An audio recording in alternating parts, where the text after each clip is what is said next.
The results from the November 2018 elections are in, and what are the stats, Alex? Statewide, former Coffee with Will guest Newt Buehler lost the governorship race to Kate Brown. Governor Brown won her second term as governor, beating Newt Buehler 49% to 45%. Third-party candidates accounted for the remaining 6%.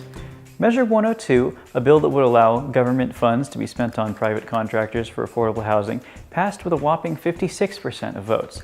Measure 103, which attempted to ban all grocery taxes in the state of Oregon, failed, on the other hand, by a large margin, with 57% of Oregon voters against the bill. Measure 104 proposed the requirement of a larger majority to change tax rates, also failed with massive resolve, only garnering 34% of votes.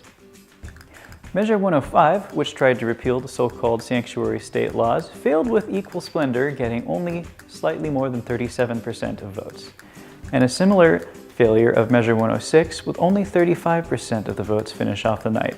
Measure 106 would have prohibited state funds from being spent on abortion. In Eastern Oregon, Greg Barretto retained the District 58 state Senate seat by a wide margin.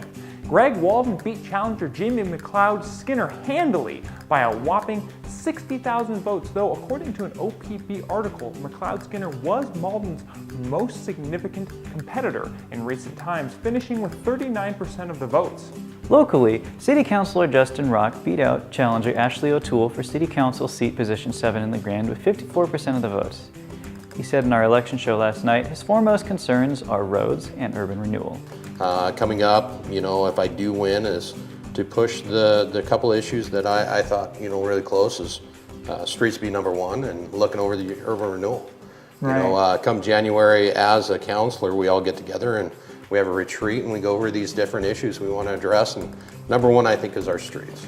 I think this next year is pushing and seeing what we can do to repair some of our much needed improvements to the streets. LeGrand Mayor Steve Clements, City Councilor Gary Lillard, and newcomer Jim Whitbeck all won races for LeGrand City Council uncontested. Wes Williams, local attorney, ousted Judge Mona Williams for Circuit Court with 55% of the votes.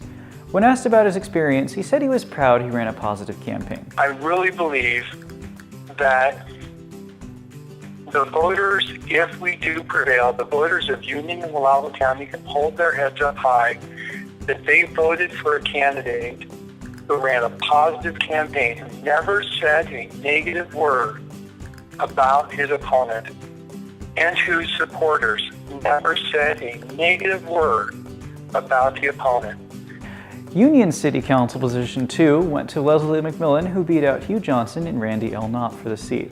Also in Union, incumbent City Councilman Walt Brookshire beat out his challenger with a handy 72% of votes. Lastly, County ballot measure 3196 passed with 57% of the votes. Ken Wisdom said that this is just the beginning. Every day there's always rights that are being intruded on in different places, and it's time for the citizens to stand up and say, listen, we want to keep our rights, and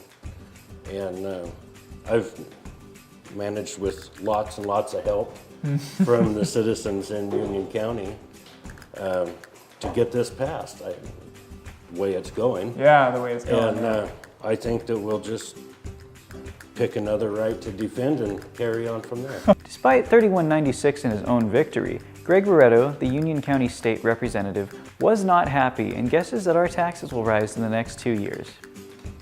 Well, my fear all along, and the reason I got into this job was because I wanted to make it Oregon a more business-friendly state, and some of the